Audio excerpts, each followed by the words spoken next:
എന്താ ചെയ്യാ? ഞാൻ മനു തൊട്ടടുത്ത വീട്ടിലെയാ. ഈ ഇരിക്കുന്ന വാർഡ് മെമ്പറില്ലേ, ഇയാള് കാരണം എനിക്ക് കുറച്ചെങ്കിലും നടക്കാൻ വേണ്ടി സാധിച്ചത്. ഈ വീൽ ചെയർ എനിക്ക് ഈ വാർഡ് മെമ്പർ തന്നതാ. എന്റെ കാല് വളരെ മരത്തുനിന്ന് വീണിട്ട് പൊട്ടി തുടങ്ങിയ കാലായിരുന്നു. ഈ കാല് വാർഡ് മെമ്പർ പോലും അറിഞ്ഞിട്ടില്ല. അല്ലേ വാർഡ് മെമ്പറെ? എങ്ങനെ അറിയാനാ?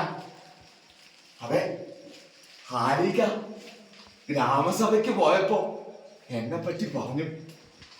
ആ പറഞ്ഞതിന്റെ അടിസ്ഥാനത്തിലാ ഈ വാർഡ് മെമ്പർ എനിക്ക് ഇങ്ങനെ ഒരു വീൽ ചെയർ തന്നത്.